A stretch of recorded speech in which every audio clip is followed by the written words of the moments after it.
rise and say my prayer. Little piece of bread to my mouth, little tea to wash it out. It's my daily tribulation, even though I'm a working man. I work so hard to make ends meet, so yeah, with one suit and one shoe to my feet. Days are getting so hard, yeah, but I got to keep on pushing on this 9 to 5, working to stay alive. On my 9 to 5, working till sun goes down. As the sun sets in the west, I pack my things and head on home, thinking about tomorrow's journey as I try these streets alone. It's my daily tribulation, oh yeah, searching for liberation, yeah. Got to step out of Babylon, take a step to Mount Zion. Days are getting so hard, yeah, but I got to keep on pushing on this 9 to 5, working to stay alive. Oh, on this 9 to 5, yeah, working till sun goes down, sun goes down. Oh,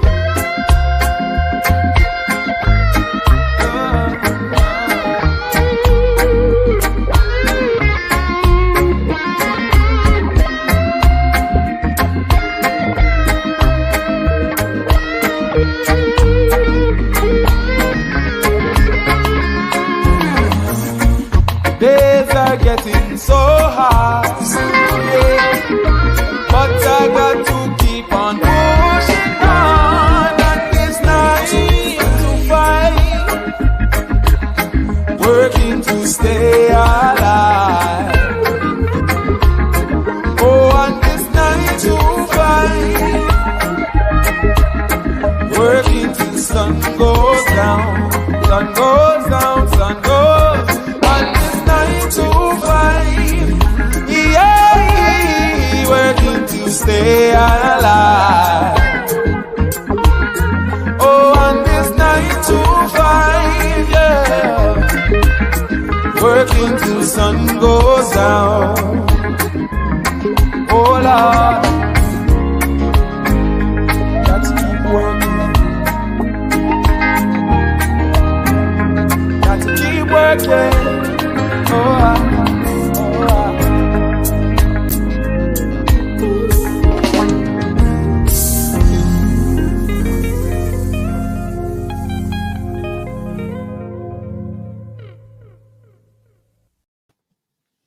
I'm Al McFarlane. Welcome to Conversations with Al McFarlane.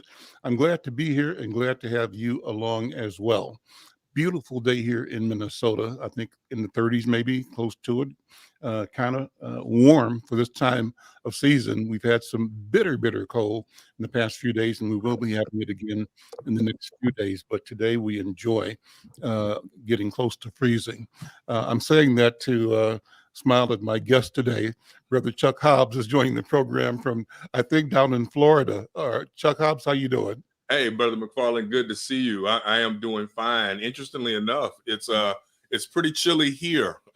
This morning when I went outside, it was 36 degrees. Really? It's going to warm up to mid-50s. But, yeah, we're getting our, in this part of Florida, it's really more like South Georgia. So we get about 2 or 3 weeks worth of somewhat Arctic blasts every winter. and then it goes back to hot, hot, hot, hot, hot for the rest of the year. So you're in Pensacola, Florida, or where? I'm in Tallahassee. Tallahassee, Yeah, on I'm the a couple Panhandle. hours away on I-10. Yeah, so not far Okay. from Pensacola, but along that same corridor and what have you. Great. Well, that's good to meet you. Let me introduce you.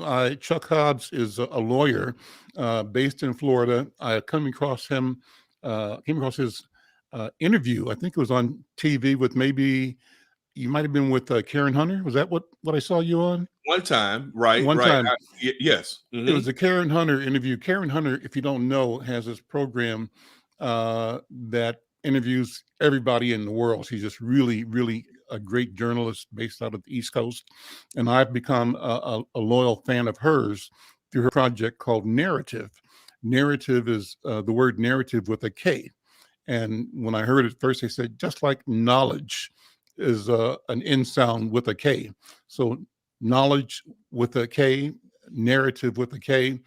Narrative is a website, a web community being created to make way for an Afrocentric, African-centered analysis of the world.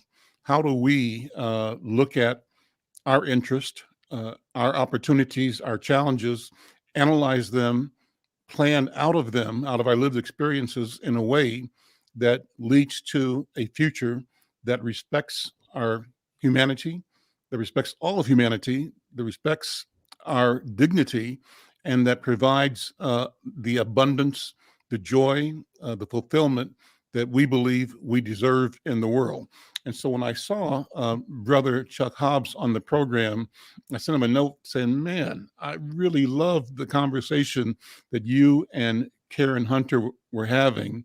And what I loved about it, Chuck Hobbs, is how you handled the language. You were just dropping jewel after jewel after jewel, not only in what you said, but in how you said it. And I've always called myself, as a journalist, a wordsmith. So I have a keen appreciation for the power of language, the power of wordsmithing. And brother, you brought it to a new level. So I reached out to you and said, let me see what you're doing, see who you are, and discovered you've got a regular column that you call the Observation Point. Mm-hmm. I asked you if you'd be willing to share that with me so that we could share it in our newspaper, Inside News, and on our website, InsideNews.com. You said yes, and we off to the races, right? Off to the races, absolutely. So to listeners, you can go to observationpoint.com, I think. You can correct me if I'm wrong. That's it. You can also go to InsideNews.com. We'll be posting his daily post every day on Inside News, and we'll be presenting at least one piece a week in the newspaper as a column. But the most important thing for me right now is to be face-to-face with you, Brother Hobbs, to have this conversation, to meet you and introduce you to the audience here at KFAI and to the audience that's connecting to us via the McFarlane Media social media platforms and through our platform of Black Press USA, the website of the National Newspaper Publishers Association. So, brother, again, welcome, and good afternoon. I'm honored to be here, good brother. Talk about you, first of all. Give me, if you would, your background, your story. Sure. Let me do it this way. This is what I've done in the past. You know, if I haven't met someone before, I ask them, who are you? And what's your mission? Why are you here? What are you on the planet for right now? And I mean that not facetiously, but with the sincerity that I can muster in seeking to know who you see yourself as and what your work is. Oh, no, I really appreciate that. And those are, some people might think those are simple questions, but they're actually profound. So essentially, I believe that I was placed here on this earth to continue to raise awareness of Black people and the diaspora on the mother continent of Africa, and how it is that, you know, our shared history with other peoples from around the world, the good, the bad, and the ugly. I think that, you know, my background, both from an academic standpoint and a professional standpoint, allows me to be able to use my pen and raise my voice to connect all of those dots together.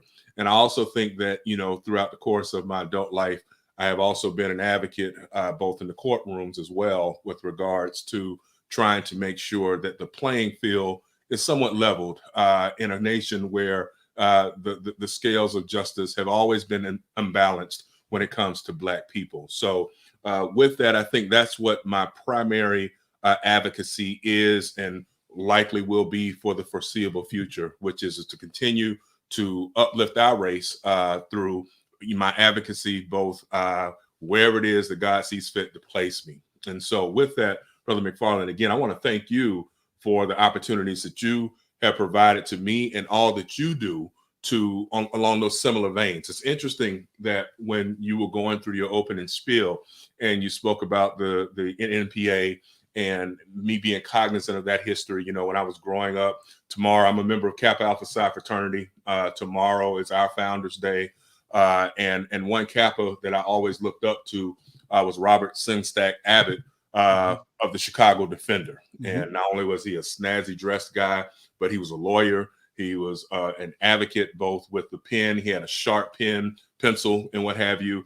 And for years, he was able to direct the pulse of what was going on in Black America. And then eventually, when he passed away in the 1940s, it's like the baton was handed off over to John H. Johnson, another man that I admire, mm-hmm. and Lerone Bennett, another Morehouse man and Kappa who I grew up admiring very much. And so when I look at that, and then on the other end of the spectrum, another man that I grew up admiring was Johnny Cochran. I was in my early 20s when I first began to know about him. I was getting ready to go to the University of Florida for law school at that point. And I sat mesmerized during his closing arguments during the O.J. Simpson trial. And I remember thinking to myself, if I could ever be anything like this guy, then it will be a life well lived. And so with that, I started reading his books after the trial was over and learning more about him. And so, those are two Black men. There's far from the only ones, but mm-hmm. those are two that pretty much I have tried to aspire to be like in one way or another throughout my career. And so with that in mind, again, I'm from Tallahassee, Florida. But I have to give a caveat on that. I was actually a military brat. My dad was in the United States Army for 20 years, and his last assignment in the military was running the ROTC unit at Florida A&M University. And so he retired from the Army here in Tallahassee, took a position on campus. He was director of housing for a number of years, and then he became the police chief until he died in 2000. My mother taught at FAMU. Police chief in the city or on the campus? On the campus. Okay. He directed the law enforcement department on FAMU's campus. And my mom also was a school teacher. She taught at FAMU High School, English and Humanities. And then she got her PhD and eventually began to teach on the university level at FAMU. And so a lot of people have asked me through the years, like, well, why did you go to Morehouse for undergrad? And it was simply because when we moved to Tallahassee in 1980, and I was getting ready to turn 9 years old at that point in time. And growing up on the FAMU campus, because FAMU High School is a K through 12 school, I knew so many people who were the deans and the professors and you name it, the staff members, the janitors. I knew everybody on campus.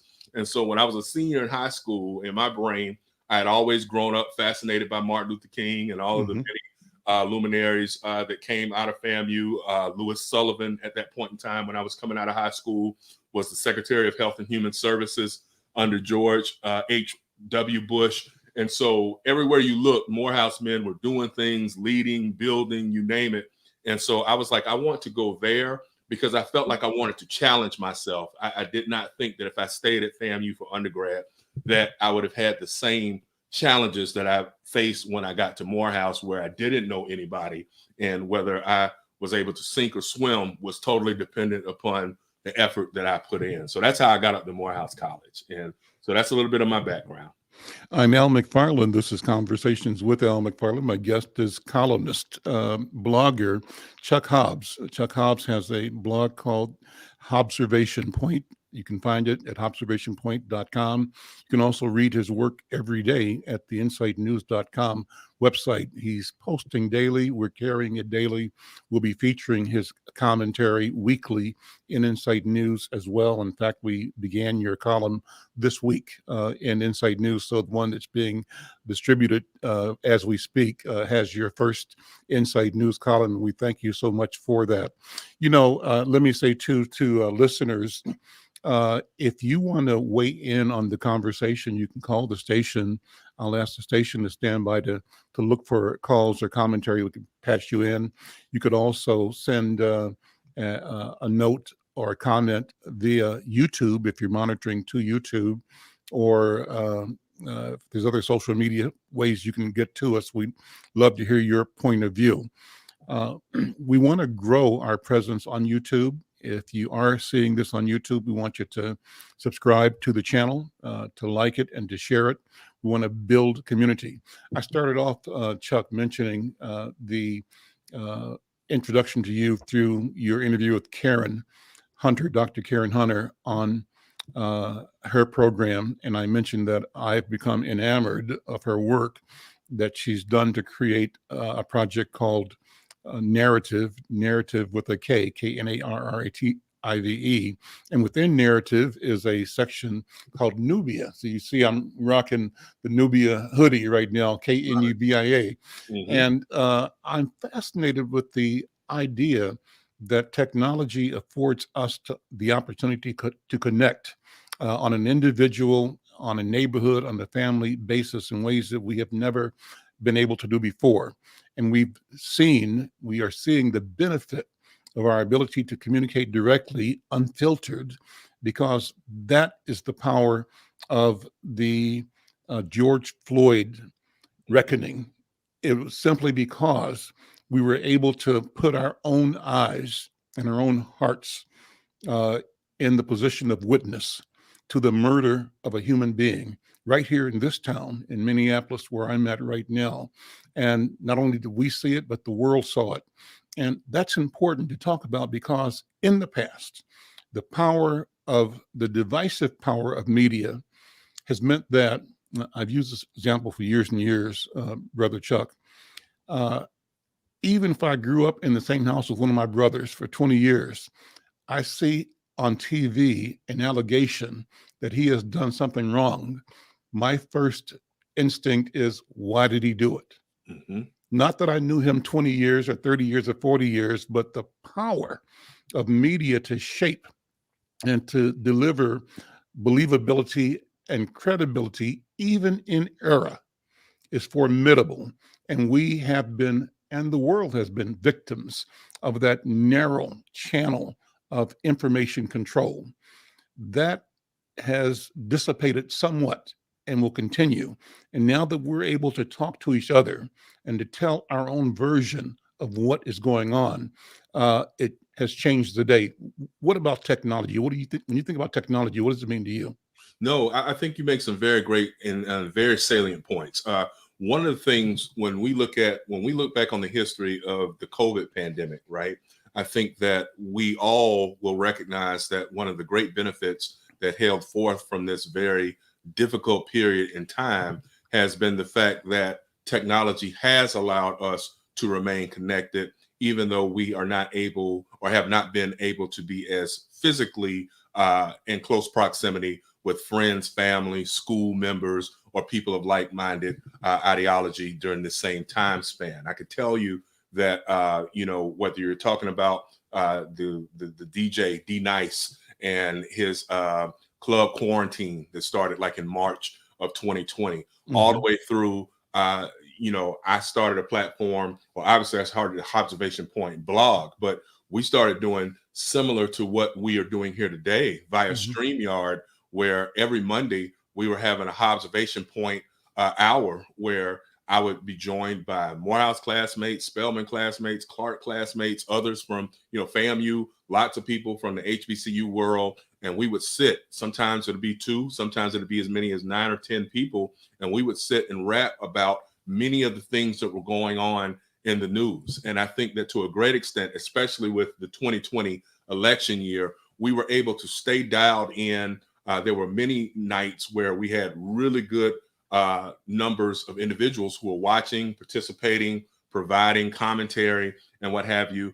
Still, at this point, no pun intended, I'm also a part of a show called Steel Sharpens Steel, which includes my partners Tom Cunningham and Sharon Letman Hicks and Joyce Stevens, 2 FAMU Rattlers, 3 FAMU Rattlers, because I actually have a graduate degree from FAMU as well, and then 1 Spelman night.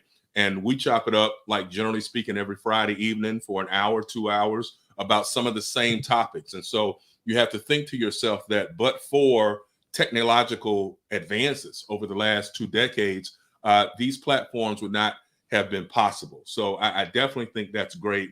I also really appreciated something else that you said as a veteran journalist yourself, and I will definitely agree with you, which is the fact that we are now able to tell our own stories. Mm-hmm. I can't state enough how important that actually is. And I have an interesting little tidbit on that too. So for a number of years, I wrote for The Hill out of Washington, D.C. I was a writer for The Hill for about 3 solid years, got good numbers in terms of clicks and people participating on my op-eds, and I weighed in on all sorts of issues, domestic, foreign, you name it.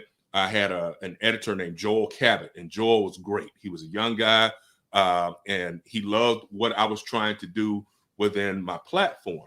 And so much so that I was blessed even in 2016 to receive a Pulitzer Prize in commentary nomination from The Hill. So I thought things were going well, making good money off of it as well. You know, those checks were coming through. And I was like, okay, we can do this. Well, what wound up happening is Joel took another job with another media organization, and President Trump became president. He defeated Hillary Clinton, and The Hill brought in an editor for the contributor op-ed clientele who was far more conservative and what have you in his ideology. And so I started noticing that every article that I would submit to him started getting red flagged, or it would be sent back with, I don't like this, or I want to take that out. Never had that issue with Joel. If I sent it, it was published just as I sent it, right? And so, you know, not trying to be egotistical or anything like that, but, you know, we writers, it's just like painters, it's your baby. And so when you create an article or a blog and you're sitting there and somebody's nitpicking it, that wasn't cool. Then it got to the point where he was just straight out rejecting everything that I sent. So that's when I started my own blog, because I was like, hey, he's not letting me get my position out here in the public square. I'll get it out there myself and cut out the middleman. And so here we are. So I do think it's important that if you've got an idea for your audience, if you feel as if you have something that you want to say or you want to share, go ahead and do it. Start you a platform up and get it out here, because again, our stories must be told.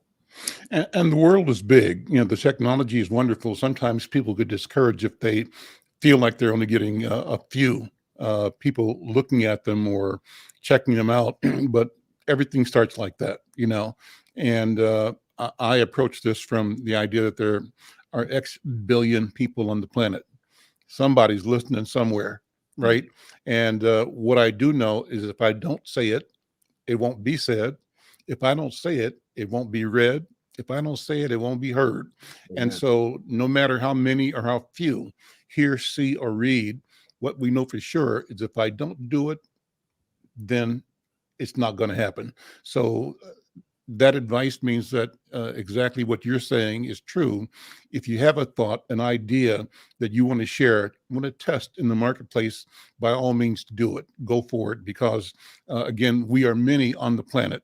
And the more we recognize that we are the same, similar, connected, the better we are off individually and collectively. Let me ask you, Chuck Hobbs, about, you mentioned your mom and your dad, more about your genealogy. What goes into, what is poured into creating the Hobbs that you have described? You mentioned the military family aspect, your mom as a teacher as well. Beyond them, how much do you know about your lineage? And what do you wear in your mind, in your soul, in your spirit? What ancestors accompany you in your daily life? Absolutely. And again, I really like that question. So essentially, my father grew up in Miami, Florida, and he is the grandson of Bahamian immigrants. So that whole paternal side of mine has links from, that part of the diaspora. And what's interesting about that is, I've lived long enough to see where, particularly when I was in law school at the University of Florida, I didn't see much of this at Morehouse or even at graduate school at FAMU. But when I got to UF, I thought it was very interesting because UF had a huge group of students who were first generation Americans, be it from Jamaica, Haiti, Bahamas, you name it, from the Caribbean and the West Indies. And so with that, that was the first time I had ever been confronted with the concept of there are distinct, or at least within people's mindsets, there are distinct differences between Black people, depending upon where you were raised or where you came from. And that always kind of confused me because in my head, I was like, Black is Black. So if the racists are trying to be racist, they're not delineating between, okay, this is a Bahamian Black or a Jamaican Black or an American-born Black.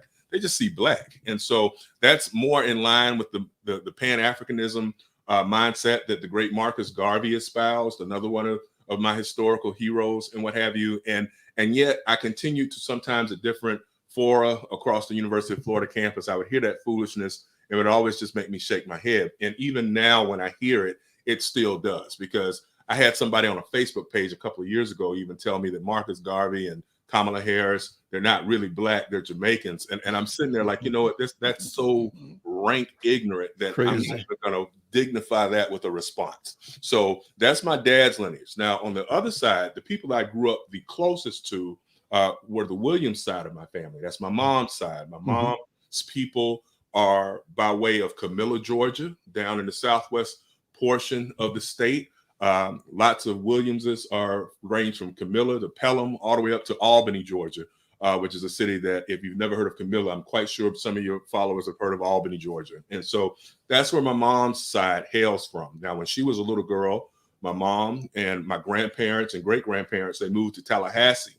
And so she grew up in Tallahassee. She, too, went to FAMU High School before graduating and going to Florida A&M University, where she majored in English. So when I was growing up in Tallahassee, when we moved back, when Dad came back to run the ROTC unit, the majority of the family members I spent a great bit of time around, it was the Williams side of my family, because by then, many hundreds of others had moved from Camilla to Tallahassee for jobs and to live. And so I spent quite a bit of time at our ancestral church and what have you. So the truth of the matter is, in addition to being someone I've always loved dearly, both of my parents, my mother and father, I am a combination of the two.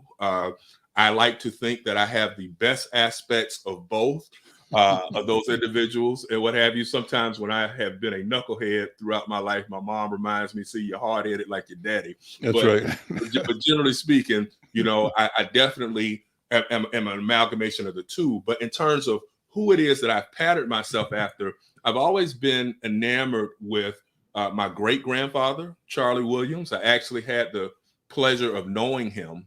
He died at the age of 98 in 1982. I was 10 years old, but he had been born in 1884 in Camilla. So, and even though his physical body was not in great shape by the time I was 9 and 10 years old and really meeting him, his mind was still as sharp as a razor. And so he too was one of my early teachers in regards to what it was like during Jim Crow and things of that nature. So in many ways, I have patterned myself after him.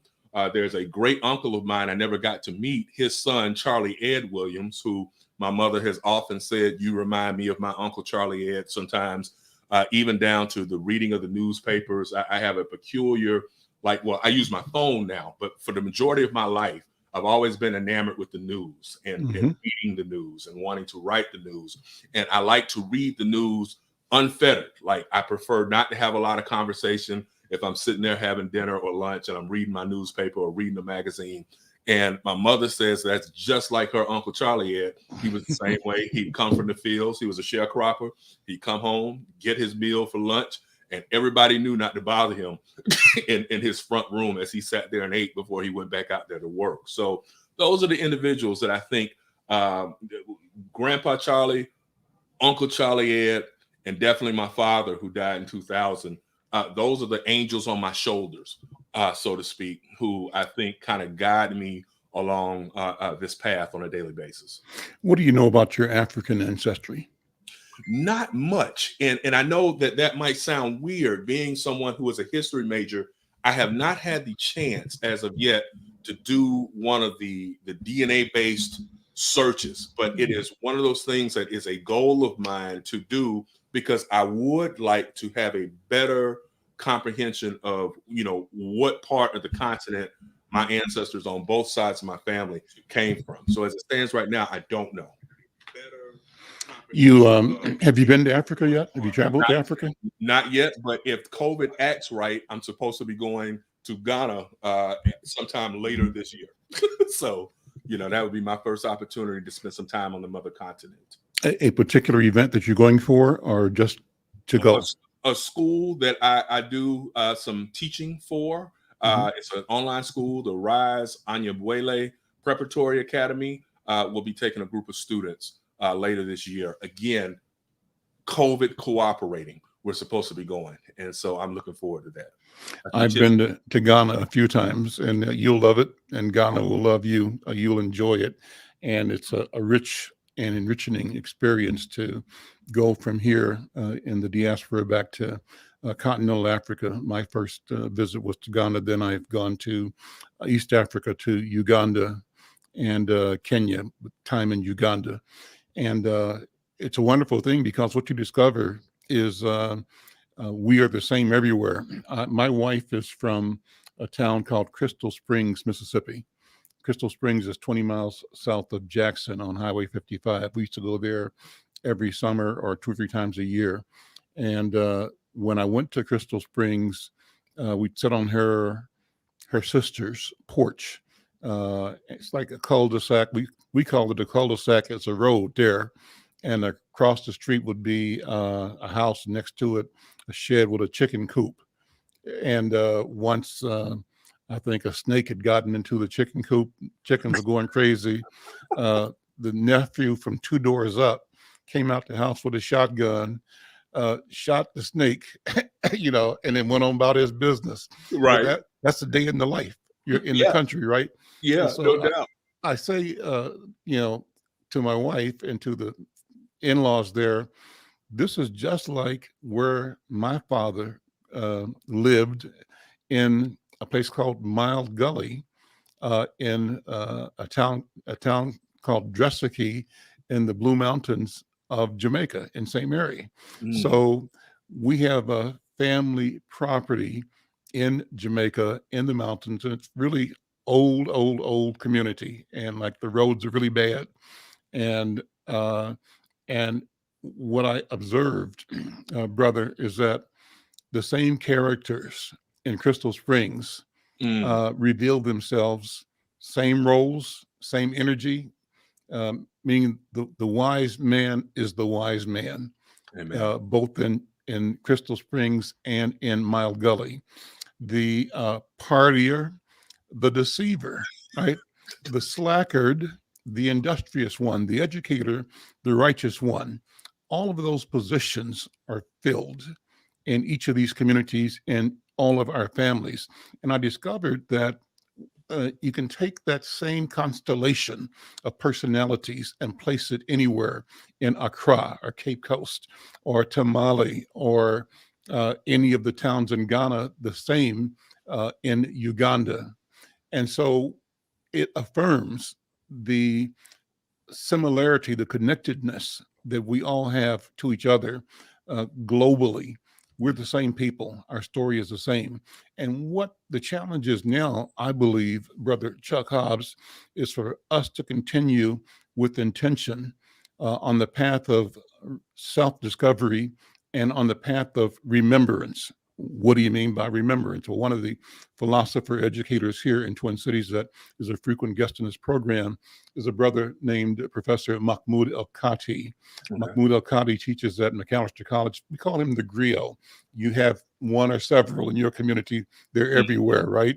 And they don't call themselves that. They show up, and that's who they are. So Mahmoud El-Kati is that. parenthetically, Mahmoud Al-Qadi is the father of Stokely Williams of Mint Condition. So Oh, yeah. Mint Okay. Condition is doing stuff in the music and creative space worldwide. All Love of that. that Yeah. informed by the wisdom, knowledge, passion, and depth of analysis that his father and mother bring, just like yours bring into your life. So Mahmoud would say on one of these programs, we need to remember.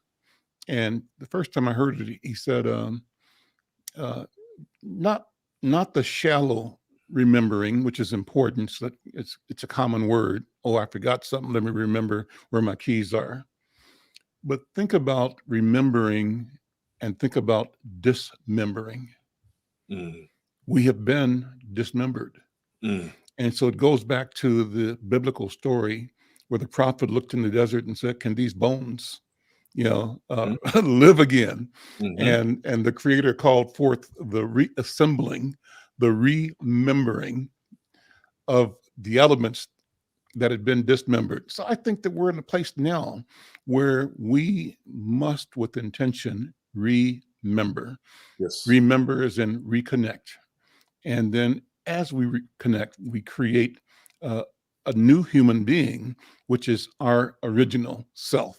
That's what I think. What do you think, Chuck Hobbs? I think that's critically important, right? Because again, when I look at many of the headlines, right, across the world, and particularly here in the United States of America, and you start to see where things are not as good as they should be, particularly in our communities, like here in Tallahassee, Florida, for example, uh, you know, town of about 200,000 some odd people.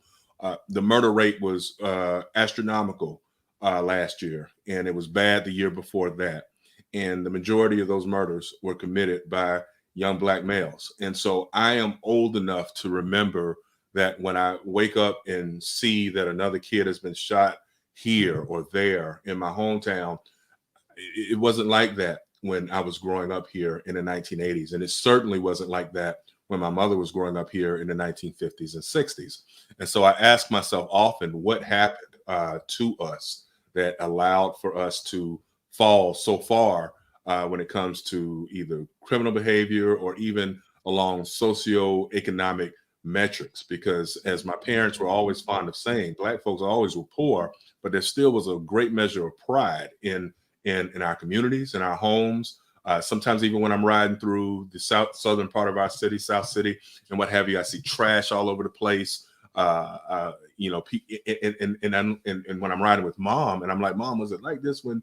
Like, she was like, it was not. She was like, people had pride. She was even telling me the other day about how folks sometimes would sweep their front lawns because they might not have a lot of grass, but they use a broom to sweep outside because they wanted their places to look great. And at some point in time, I believe we can get back to that, but there has to be a conscious effort to do it. And so you do it through your platforms. I strive to do it through mine, but we also have to go into these schools, and we have to understand that, public schools have a lot of benefits in a lot of ways, but in other ways, they are not designed to help foment the whole Africanness of young boys and girls that are growing up. And so very much like many of our Jewish brothers and sisters that I grew up knowing, they got a lot of lessons separate and apart from school. None of my Jewish friends ever grew up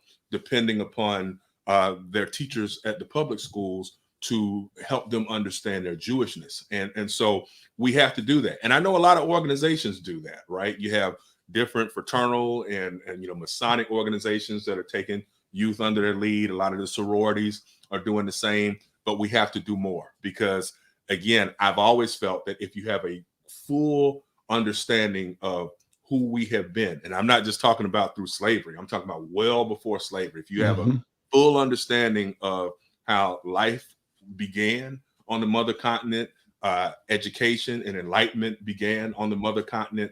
If you get that, then you can understand fully that, wait a minute, if they could do it, I can too.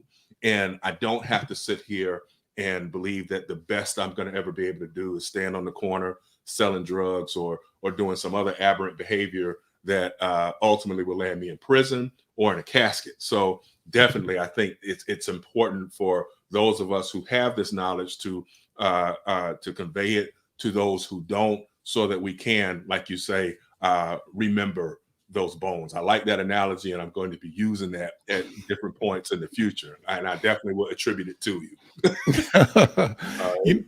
I'm Al McFarlane. This is Conversations with Al McFarlane. My guest is Chuck Hobbs. He's a blogger, columnist, a lawyer based out of Florida, and writing now. We're pleased to he's accepted our desire to post his comments at insightnews.com and his articles in our newspaper, Insight News. So, Chuck Hobbs, good to have you here again, and thank you.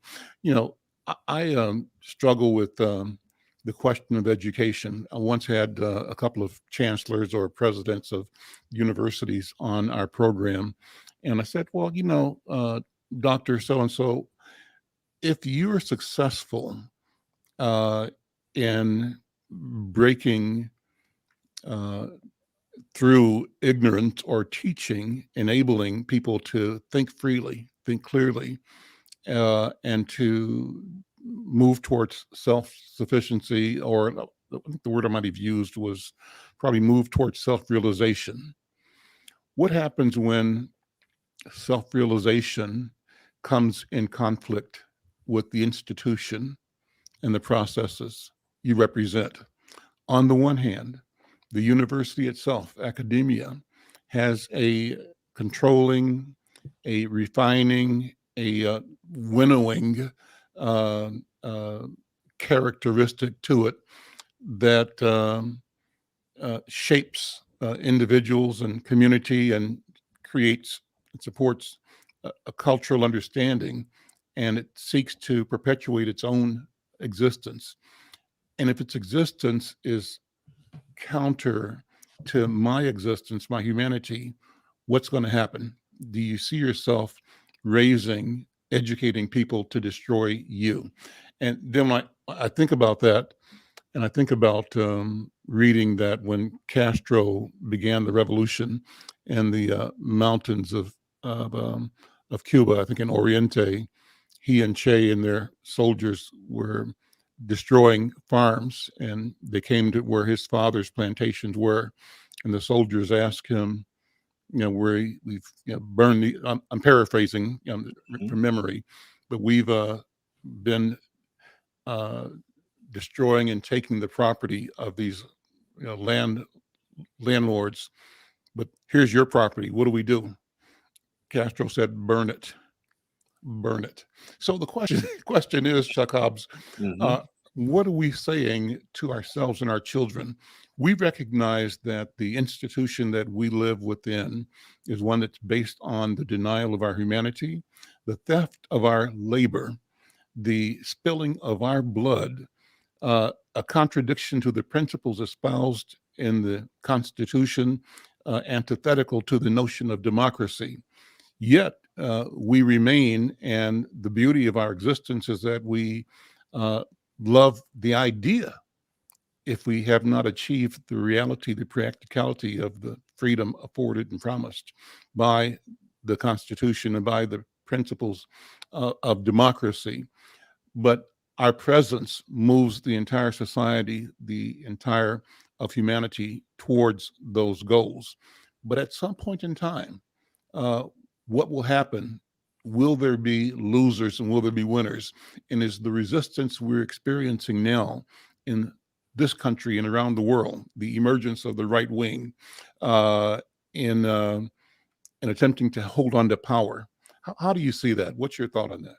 Again, and in addition to growing up in a nation and taught within institutions that are contrary to the very ideals that are often espoused in the Constitution, also contrary to the ideals that many of our non-Black brothers and sisters claim to believe that are contained within the Bible. And so those contradictions have always been rather noticeable to me. Once I got to that age when, going back to the top, when my parents really started to take the gloves off and started to really instruct. And I can tell you when that happened, it was around maybe 10 years old. I remember getting an Ebony magazine retrospective on the Emmett Till murder from 1955. And so when that took place, my father was about 15 years old and my mother was about maybe 11 or 12 at the time. And so me being a 10-year-old boy, it was very interesting hearing their remembrances of what had occurred and what it is that their respective family members told them in regards to how they had to conduct themselves growing up in the Jim Crow South. And so that's when my education really got on. There was no holds barred after that point in regards to helping me to understand what this country was and how this country has failed to live out its creed for liberty and justice for all, for Black people, for many other peoples of color, but definitely with respect to Black people. So understanding that, one of the interesting things that you just raised too is what roles do institutions play in regards to propagating some of those same disses, so to speak, of our people. And it is profound because to a great extent, formal education, which is something that our enslaved ancestors could only dream of at one point in time, I don't think they dreamed of necessarily the formality of how our educational system essentially tries to create what I call jingoists. They want you to have a fealty to the United States of America, the red, white, and blue, never question the motives or the past, such is why we're dealing with the whole foolish argument about critical race theory right now, which again continues to make me scratch my head because critical race theory has always been something that was studied in graduate schools and law schools across America. Nobody, the majority of the public, if you were to say you could give them $1 million to explain what critical race theory is, most of those who are opposed to it right now couldn't even begin to explain it. But what we see from them is that they simply don't want to hear about the legacy of white supremacy, systemic racism, Jim Crow, slavery, and how all of those institutions continue to detrimentally impact Black people to this very moment. But what's the trip about it is that for those of us who are going through the educational systems at this time, if you are not careful, and Brother Malcolm X often talked about this at length, if you're not careful, they will have you loving those very institutions that have served to oppress our people for centuries here on end. And so it's a balancing act. And by balancing act, I mean, yes, get the knowledge that's provided in regards to different subject matters and what have you when you're coming through the K through college and even graduate professional school system, but also get the knowledge, which is that stuff that often goes unsaid and untaught in the system so that you can understand, all right, teacher, I hear you're talking right here today about how Columbus discovered America, but he did not. He did not because, and then you can go and lay down who was here, what native tribes, where they lived, what they controlled at the time that Columbus stumbled across what he thought was the West Indies many centuries ago. And so that's just one example, but it's the truth of the matter is that we have some of us who wind up loving the oppressors. It's almost like Stockholm syndrome, far more than the oppressors even love themselves. I can put it into a recent situation here. For many of your viewers, I don't know how many follow college football, but over the course of the last year, Deion Sanders, the NFL Hall of Famer who played football here in Tallahassee at Florida State University, he's been the head coach at Jackson State University. Right. Now, those of us who grew up, and I heard you talking earlier about how you've got family members there in Mississippi. Jackson State is one of the legendary Black colleges. Their football program was a dominant program long before Florida State, Florida, and a whole bunch of other schools that get all of the praise and glory on ESPN. And the money. Exactly. Yep. Right. And so what's happened here is Deion, in the course of just 1 year as the head coach there at Jackson State, has begun to attract players that ordinarily would have been going to Ohio State, Michigan, Florida State, Georgia, Alabama. And that's a problem. And when I say it's a problem to the powers that be that like the status quo of structural systemic racism, because it's like, hey, wait a minute, those boys supposed to be playing for us and making money for us, not playing for Deion Sanders and making money for Jackson State. So that's going to be interesting to watch even more in the days ahead, because there are so many kids who are clamoring to get this knowledge. You know, I read the reports from some of the sports websites where you've got young men who are saying, I didn't know about this school. I didn't know about Jackson. I didn't know about Florida A&M or Grambling or Southern. And they're fascinated to learn this history. And so with that in mind, again, it goes to show that even now, there's some of the more racist, hierarchical individuals are right now trying to figure out ways that they can close the pipeline before the floodgates open, so to speak. And there's a renaissance for sure at our Black colleges when it comes to sports. So again, knowing your history and understanding that it's crucial. But what makes me sad, Brother Al, is when I'm on social media and I see Black people dissing Jackson State and Deion Sanders. I expect it from Joe Sixpack, who's saying Roll Tide and War Eagle and all that kind of stuff up in Alabama. That I get it. You've declared what side of the fence you're on. Stay on your side of the fence. But I struggle when it's folks that look like we do who are there saying, I don't know why he would go to some Jackson State. He should have gone to Florida State. That was a dumb decision. I'm like, do you not understand that those are our schools, that you're us, not them? So you should be supporting Deion Sanders, even if that's not your favorite team. You know, so there's a whole lot of work that we have to do to lift the veil of ignorance that continues to pull the wool over the eyes of some of our brothers and sisters who actually believe the hype in regards to how egalitarian America is, when it is not. It never has been, and may not even get there. More than likely won't get there in our lifetimes. But that doesn't mean that we don't do our best to try to perfect this union so that it is beneficial to our people and our descendants. And I say that when it's beneficial to us, Chuck Hobbs, it's beneficial to everyone. And I think that the change you're talking about is both inevitable and imminent. So I remain a massively positive or optimistic in my expectation that the change, I call it the reckoning, that is afoot, is real. And the resistance is because the ferocity of the resistance is because of the sureness and the unstoppability of the change that you and I are part of, the reckoning. So let me ask you to go over your columns for today and yesterday. What are you saying today and yesterday? And I think that we're going to be joined for the last few minutes of the program. I asked one of my young brothers to call in, Julian McFarlane. AZ, he may be in the call. If he's not, if he comes in, just bring him on for the last couple of minutes. But Chuck Hobbs, what are you writing today and yesterday? Sure. The main thing that I've been talking about has been Brother Antonio Brown. And I touch on sports every now and again. I usually hit hard on politics and social issues. But when AB, walked off the field against the New York Jets the other day, stripped off his shoulder pads, slung his T-shirt into the stands and his gloves, and rode out, that has been, one of the more controversial discussion topics of the last 48 hours. And essentially, we don't know. Does he have mental health issues that he has to deal with? Perhaps he does. Very many of us here in America who look like us we have baggage. We carry baggage because we deal with stuff that many of our colleagues who don't look like us never have to deal with and never have to consider.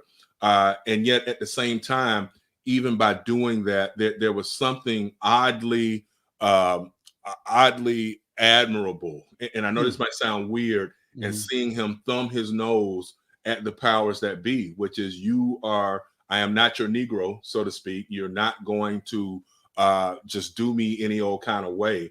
So there's good and bad in all of it. I mean, there's certain things, would I have done it that way? Well, that's me talking as an almost 50-year-old man with the benefit of hindsight. Of course I wouldn't. But when I was younger, and catch me on a bad day, when I feel as if I'm being disrespected by the bosses, it might not have been to what he did, but I might have said something that definitely would have burned a few ears. So I get it, So and it's part of the growth. I'm not a sports fan, so I don't follow sports, but I did see that on TV. What's Yes, the backstory on that? What is the story? Because they said on television that I watched last night that there's a history, and the feeling or the questions being raised by the commentators was that here's a guy that obviously has some mental health issues, and that explains why he acted in this aberrant fashion. And sure, that's a labeling that's easy to do, and it it's is. always done. If It you is. step outside, and you're the first time I heard a person say, "This could be looked at differently." So, It very what? well could be. You know, he's had his share of issues. You know, he got kicked out of one college, Florida International, because he got into a fight with some movers. He's been accused of rape a couple of times. I don't think he was. No, he was never charged with the offense of rape, but definitely the allegations were out there. Civil suits came from it. He also had an issue where he pled no contest to a burglary about a year or so ago. So he is a sublimely gifted football player, but he is also extremely immature, like a lot of young men and women who Mhm. are sports and celebrity figures.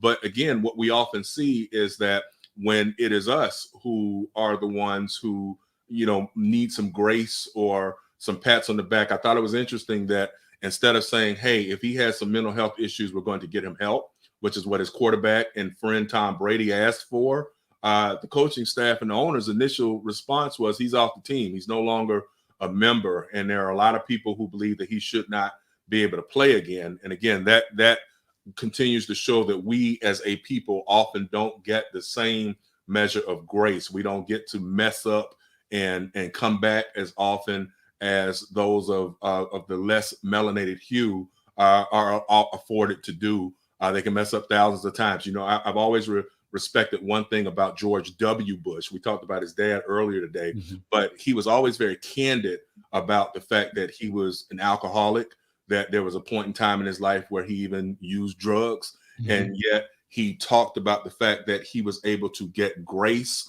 and be able to get back to the point where eventually he became the 43rd president of the United States. But when I used to read that, when I say I respect hearing that, I've always in the back of my head been like, but the reason for that is because of your complexion and Mhm. because of your connections. And we don't generally have those connections or complexion. If it we definitely don't have the complexion, but we don't have those connections and we don't get that grace. And so those are the things that continue to make me exercise some caution in regards to not condemning brother AB, because again, we don't know what all is going on. We just know that there is a problem, and hopefully that whatever it is that he chooses to do, whether it's stay in the NFL or choose some other path, you know, I wish that brother well moving forward. We're out of time, man. It goes so quickly. Chuck Hobbs, Observation Point, blogger, columnist now with Insight News. Chuck, thank you so much for being here. Thank you, And brother. Anytime. I'll be calling on you regularly. Just jump in, Anytime. hang out with me, okay? I love I'm it. I'm Al McFarlane. This is Conversations with Al McFarlane. Got some station business for you. We'll see you next time.